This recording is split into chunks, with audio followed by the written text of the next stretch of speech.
ሰላም ሰላም ውድ የአርሰናል ሌጋሲ ቤተሰቦች እንደምን አላችሁልኝ? ዛሬ ደግሞ በእንግሊዝ ፕሪሚየር ሊግ ማለትም የ16ኛ ሳምንት ጨዋታ አርሰናል በኤሚሬትስ ስታዲየም ከምሽቱ 5 ሰዓት ሲል ወራጅ ቀጠና ውስጥ የሚገኘውን ወልቨርሃምፕተንን ያስተናግዳል። በዘንድሮ አቋማቸው ሁለቱ ቡድኖች በተቃራኒ አቅጣጫ የተቀመጡ ናቸው። አርሰናል የእንግሊዝ ፕሪሚየር ሊግን በ33 ነጥብ እየመራ ይገኛል። ወልቭስ በአንጻሩ ደግሞ 20ኛ ደረጃ ሆኖ በ2 ነጥብ ብቻ ማለትም ካሳለፋቸው 15 ጨዋታዎች 2 ጊዜ ብቻ አቻ በመውጣት 2 ነጥብ ሰብስቦ የመጨረሻው የሊጉ ግርጌ ላይ ተቀምጧል። ስለሱ ጨዋታ ሚካኤል አርቴታ ከጨዋታው በፊት ያሉትን ሀሳብ አስተያየት እንመለከታለን።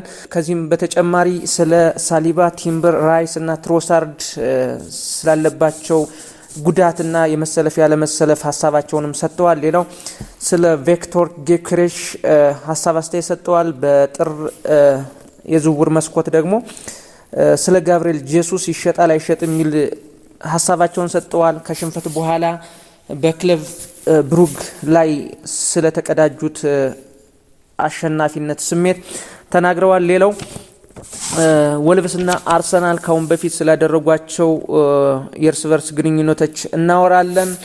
በተጨማሪ አርሰናል በዩኤፋ ቻምፒየንስ ሊግ በገንዘብ መንበሽበሹን ቀጥሏል። ሌላው ስፖንሰርሺፕ ማግኘቱ ዴል ከሚባል የፔሮል እና የሕዝብ አስተዳደር ተቋም ጋር የስፖንሰርሺፕ ግንኙነት ስምምነት ላይ መድረሱን፣ ሌላው ሙሐመድ አልሳውድ የሳውዲ ቢሊዮነር እና የሕዝብ ኢንቨስትመንት ፈንድ ግሩፕ ፕሬዚዳንት የሆኑት አርሰናልን ሽጡልኝ የሚል ተማጽኖ ላይ እንደሚገኙ እነዚህና ሌሎች መረጃዎችን ባለይ ሰዓት ለእናንተ ለማድረስ መጥቻለሁ። አብራችሁኝ እንድትሆኑ በአክብሮት እጋብዛለሁ። ወደ መጀመሪያው ሀሳብ አስተያየት እንሄድ። ሚካኤል አርቴታ ከጨዋታው በፊት ስለ ሳሊባ ሀሳባቸውን ሰጥተዋል። ጠብቀን ማየት አለብን። እስካሁን ከኛ ጋር ምንም አይነት ልምምድ አልሰራም። ከሰዓት ልምምድ ስለሚኖረን ከዛ ልምምድ በኋላ የመሰለፉና ያለመሰለፉን ውሳኔ እንወስናለን በማለት ሀሳቡን ሰጥተዋል። ሲቀጥሉ ስለ ቲምበር ትንሽ ህመም አለበት። ያን ያህል አስቸጋሪ ጉዳይም አይደለም። ቀለል ያለ ጉዳት ስለነበር ጥሩ ስሜት ላይ አልነበረም። በጥቂት ቀናት የሚሻሻል አይነት ጉዳትም ስለሆነ ለጨዋታው ይደርሳል ብለን እናስባለን በማለት ሀሳቡን ሰጥቷል። ራይስም ቢሆን ትንሽ የህመም ስሜት ነበረው በማለት ሀሳብ አስተያየታቸውን ሰጥተዋል። እሱን ደግሞ እንደ ሌሎች ተጫዋቾች ምን እንደሚሆን እንመለከታለን። ምናልባት የሚሰለፍበት ሰፊ ምክንያት ይኖረዋል በማለት ተናግሯል። ሌላው ትሮሳርድ እሱም እንደ ሌሎች ተጫዋቾች ትንሽ ህመም ስሜት አለው። ምናልባት መልሶች ትክክልና ጥሩ ያልሆኑ ሊሆኑ ይችላሉ፣ ግን ደግሞ እውነታውን መናገር አለብን። ትንሽ የህመም ስሜት ስላለበት መቼ እንደሚመለስ የምናውቀው ነገር የለም በማለት ሀሳቡን ሰጥቷል። ቪክቶር ጊዮኬሬሽን ያለበትን ሁኔታም ተጠይቀዋል። ጉዳት እስከሚያጋጥምበት ድረስ የነበረው ቪክቶር ጊዮኬሬሽ አሪፍ ተጽዕኖ ፈጣሪነቱን በማሳየት ላይ ነበረ። ነገር ግን ከጉዳቱ በኋላ ጎሎችን እያስቆጠረ አይደለም። አሁን ደግሞ በጥሩ ሁኔታ ፊትነሱን ጠብቆ ጥሩ አቋም ላይ ወደሚገኝበት ደረጃ ላይ ደርሷል።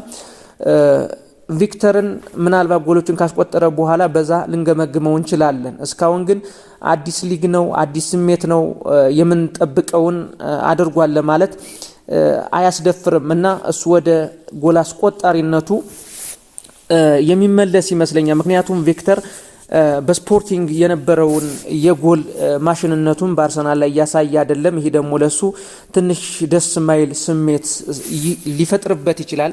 እኛም ቢሆን በትንሹም ቢሆን ትንሽ የመሳሳት ስሜት ላይ ነን። ስለዚህ ወደ ጎል አስቆጣሪነቱ ይመለሳል የሚል እምነት አለኝ። በዛም ደግሞ እኛ እንደምንደሰት እርግጠኞች ነን በማለት ሀሳቡን ሰጥቷል ስለ ቪክቶር ጊዮኬሬሽ። ሌላው ጋብሪኤል ጄሱስ ከጉዳት ከ9 ወራት የጉዳት ቆይታ በኋላ ተመልሶ በባለፈው ክለብ ብሩጅን 3-0 ባሸነፉበት ጨዋታ ተቀይሮ ገብቶ አሪፍ የሆነ እንቅስቃሴን አስመልክቷል እና ስለሱ ደግሞ ከጋዜጠኞች በጥር የዝውውር መስኮት ይሸጣል የሚል ሀሳብ አለ ወይ? ተብለው ተጠይቀዋል ሚኬል አርቴታ። መልሳቸውን በጭራሽ ጀሱስ የሚሸጥ አይነት ተጫዋች አይደለም። አሁን ደግሞ አርሰናል በጉዳት እየታመሰ ያለ ቡድን ስለሆነ በዚህ ሰዓት ወሳኝ ተጫዋቹን ይሸጣል ብሎ ማሰብ ሞኝነት ነው። ስለዚህ ጋብርኤል ጄሱስ አይሸጥም በጠር። ምክንያቱም እሱ ምን ያህል አስፈላጊ ተጫዋች እንደሆነ ተቀይሮ ገብቶ በክለብ ብሩጅ ጨዋታ አሳይቶናል። ስለዚህ የሚያስፈልገን ተጫዋች ስለሆነ በምንም አይነት ልንተካው ማንችል ተጫዋች ስለሆነ ሊሸጥ አይችልም በማለት ሀሳብ አስተያየታቸውን ሰጥተዋል። ስለ ዋንጫ ፉክክሩ ተጠይቀዋል። ምናልባት የእንግሊዝ ፕሪሚየር ሊግን ዋንጫ ለማንሳት የግድ 90 ፖይንቶችንና ከዛ በላይ መሰብሰብ አለብን። ስለዚህ የቀሩትን ጨዋታዎች በሚገባ ማሸነፍ አለብን በማለት ሀሳባቸውን ሰጥተዋል። ይህም ነገ ከምናደርገው የወልቭስ ጨዋታ እንጀምራለን። ከዛ በኋላ ያሉትን ጨዋታዎች እያንዳንዷን ነገር ትኩረት ሰጠን ማሸነፍ አለብን። ከ90 ነጥብ በላይም ከሰበሰብን የሊጉ ሻምፒዮን የመሆን እድላችን የሰፋ ነው ብለዋል። ሌላው ሱፐር ኮምፒውተር ኦፕታ 72% የማሸነፍ ንጻሬ ሰጧቸዋል የእንግሊዝ ፕሪሚየር ሊግን የማንሳት እና ስለዚህ ምን ትላለህ ተብሎ ሲጠየቅ እሱ ኮምፒውተር ነው፣ ከኛ የሚጠበቀው ጨዋታዎችን ማሸነፍና ባለን ትራክ መራመድ ነው። ስለዚህ ከዛ በኋላ ግምቱ ትክክል ይሁን አይሁን የሚለውን ነገር በጋራ ምናየው ይሆናል በማለት ሀሳብ አስተያየታቸውን ሰጥተዋል። ስለ አስቶን ቪላው ሽንፈትም ተጠይቀዋል። የአስቶን ቪላው ሽንፈት ምናልባት እንደ ደጋፊ ስመለከተው ተገቢ ነው ከሚሉት ጎን አይደለሁም። ማለት ጨዋታው ኦልሞስት በማረቅ ላይ ያለ ነበርና አርሰናልም ያን ቀን ብዙ ሙከራ ተሞክሮበታል። ነገር ግን እሱም ቢሆን አሪፍ ጨዋታ ተጫውቷል። ምናልባት 1 ነጥብ ይገባዋል ከሚሉት ጎን ነኝ እና ከዛ ሽንፈት በኋላ ስለመመለስ ከጋዜጠኞች ተጠይቀው ከሽንፈት በኋላ መመለስ ማንኛውም ቡድን የሚፈልገው ነው። ይህን ደግሞ በቻምፒየንስ ሊጉ አድርገነዋል። ስለዚህ እኛ አሁን ስለዛ ጨዋታ ሳይሆን የምናስበው ስለ ወልቨሱና ስለ ቀሩት ጨዋታዎች ነው። ስለዚህ ወልቭስን ዛሬ በማሸነፍ እንዴት እንደተመለስን የምናሳይበት እድል ይፈጥርልናል በማለት ሀሳብ አስተያየታቸውን ለመስጠት ሞክረዋል። አርሰናልና ወልቭስ ያላቸውን የጨዋታ ግንኙነት ስንመለከት ከ1904 ጀምሮ ለ126 ጊዜ ተገናኝተዋል። ከዚህ 126 ግጥሚያዎች ውስጥ አርሰናል 66 ጊዜ በማሸነፍ በከፍተኛ ደረጃ ርቆት ተቀምጧል። ወልቭስ በአንጻሩ 32 ጊዜ አሸንፎታል። የቀሩትን 28 ጨዋታዎች ባቻ ውጤት የደመደሙ መሆኑን የተለያዩ ሪከርዶች ያሳያሉ። ከዚህ ውስጥ ባለፉት እንኳን በእንግሊዝ ፕሪሚየር ሊግ 10 ጨዋታዎች 8ቱን ተሸንፎ በሁለቱ ብቻ ነው የወጣውና ወልቭስ ከአርሰናል ጋር ባለው ግንኙነት በጣም የወረደና አርሰናል ደግሞ ከሌሎችም ቡድኖች በተሻለ መጠን ወልቭስ ላይ ከፍተኛ ሪከርድ እንዳለው የሚያመላክት ሪከርድ ነው እያየን ያለ። ሌላው አርሰናል ዴል ከሚባል የፔሮልና የሕዝብ አስተዳደር ተቋም ጋር የእጅጌ ላይ ስፖንሰርሺፕ አግኝቷል። ይሄ የእጅጌና የስፖንሰርሺፕ ተቋም ካሁን በፊት የአርሰናል የእጅጌ ስፖንሰር የነበረው ቪዚት ሩዋንዳ ሚል ነበር። የፖል ካጋሚ አገር ቪዚት ሩዋንዳ የሚል ስምምነት ከአርሰናል እጅጌ ላይ ነበረውና ከሚቀጥለው አመት በኋላ ይሄ ቪዚት ሩዋንዳ የሚለው ውሉን ተርሚኔት ያደርጋል፣ which means ይጨርሳል። ስለዚህ በዛ ምትክ ደግሞ ዴል የሚባል የህዝብ አስተዳደርና የፔሮል ተቋም ከአርሰናል ጋር የስፖንሰርሺፕ የውል ስምምነትን እንደወሰደ ነው። በዚህም ጠቀም ያለ ገንዘብ እንደሚያገኝ ብዙ የዘገባ ምንጮች ያመላክታሉ። ሌላው በዩኤፋ ቻምፒየንስ ሊግ አርሰናል በሁለት ጨዋታ ማለትም ከባየር ሙኒክ ጋርና ከክለብ ብሩግ ጋር ባደረገው ጨዋታ 14.2 ሚሊዮን ዩሮ ገንዘብ ማግኘቱን ዘግቧል። በአጠቃላይ እስካሁን ካገኛቸው ከማሊያ ሽያጭ ውጭ 79.5 ሚሊዮን ዩሮ ገንዘብ እንዳገኘ ከቻምፒየንስ ሊጉ መረጃዎች ያትታሉ። በዚህም ሁኔታ አርሰናል ጨዋታዎችን እያሸነፈ ያለበት ሁኔታ ከዚህ ማኳያ ነው ማለት ይቻላል። ምክንያቱም ብዙ ጊዜ አስፈላጊ ያልሆኑ ጨዋታው በተለይ ከባየር ሙኒክ ጋርና ከክለብ ብሩጅ ጋር ሲጫወት የቻምፒየንስ ሊጉ ቶፕ ላይ የተቀመጠ ያን ያህል ነጥቡ የሚያስፈልገው አልነበረም። ግን ደግሞ ትክክለኛ ተጫዋቾችን ይዞ በመግባት ጨዋታውን እያደረገ ያሸንፋል። ብዙ ተመልካችና ደጋፊዎች እነከሌን ምን አለ ረፍት ቢሰጥ እንላለን። ግን ደግሞ አርሰናል ያው የቢዝነስም የእግር ኳስም የቢዝነስም ተቋም ስለሆነ የግድ እንደዚህ አይነት የገንዘብ ምንጮችን ለማስፋት የሚያደርገው ጨዋታ ነው ማለትም ይቻላል። በእኔ አኳያ አርቴታ የሄደበት መንገድ ከተጫዋቾች የማሳረፍ ግዴታ ብቻ ሳይሆን ገንዘብን ጄኔሬት ከማድረግም ሀሳብ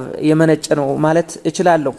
ሌላው ሀሳብ ደግሞ ከወደ ሳውዲ የመጣ የሽጡልኝ ጥያቄ ጠየቀው ሙሐመድ አል ሳውድ የተባለ የሳውዲ አረቢያ የህዝብ ኢንቨስትመንት ፈንድ ግሩፕ ፕሬዝዳንት ናቸው። አርሰናልን ሽጡልኝ በማለት እየተማጠኑ ይገኛሉ።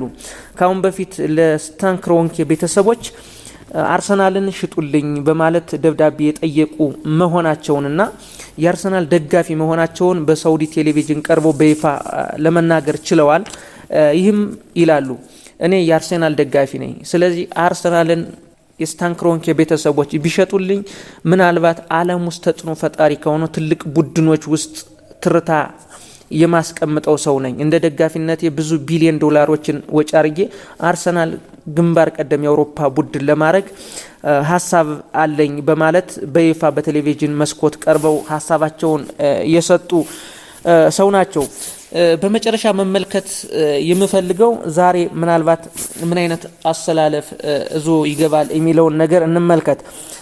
ከኋላ ስንመለከት ካላፊዮሪ ዛሬ አይሰለፍም፣ በ5 ቢጫ ካርድ ቅጣት አይሰለፍም ዛሬ። ሊዊስ ስኬሊ እሱን ተክቶ የሚገባ ይሆናል በግራ ተመላላሽ።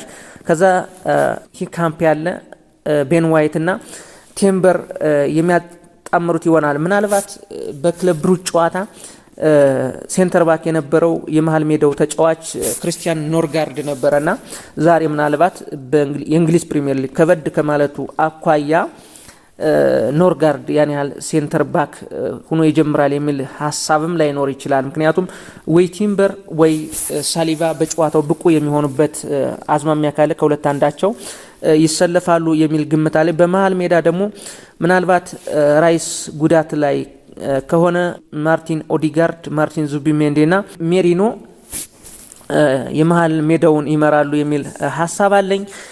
በመጨረሻ በአጥቂ በኩል ደግሞ ብዙ ምርጫዎች አሉ። ማርቲኔሊ አለ፣ ጊዮኬሬሽ አለ፣ ሳካ አለ፣ ማዱኪ አለ፣ ጀሱስ አለ። ስለዚህ የመጀመሪያ አሰላለፍ ይገባሉ ተብሎ ከሚቀመጡት ተጫዋቾች መካከል ሳካ ያው በቋሚነት የሚጀምር ይሆናል። ቪክተር ጊዮኬሬሽ እና ማርቲኔሊ ይገባሉ የሚል አለ። በቤንች ደግሞ ማዱኬ፣ ኢዜና፣ ጀሱስ ምናልባት ቤንች የሚሆንበት አማራጭ ይኖራል የሚል ሀሳብ አለኝ እና በአጠቃላይ የጨዋታውን ሂደትና ሁነት ስንመለከት አርሰናል ምናልባት ቀለል ያለ ጨዋታ ከመሆኑ አኳያ ነጥቡን ወደ 36 የሚያደርስበት አማራጭ ነውና ይህን ጨዋታ በሰፊ የጎል ልዩነት ባይሆንም ቢያንስ 3-0 በሆነ ውጤት ይህን ጨዋታ አሸንፎ መሪነቱን የሚያጠናክርበት አጋጣሚ ነው ለማለት እወዳለሁ። የዛሬው አርሰናል ከወልቭስ ጋር ስለሚያደርገው የጨዋታ ዳሰሳና ሌሎች ተቀራራቢ መረጃዎችን እዤ አብረን ስለመቆየታችን እጅግ በጣም አመሰግናለሁ። ታዲያ እናንተም ላይክ፣ ሼር፣ ኮሜንት እንዲሁም ሳብስክራይብ ማድረጋችሁን አትርሱ። በሌላ ዝግጅት እስከምንገናኝ ሰናይ ቀን ይሁንላችሁ። አመሰግናለሁ።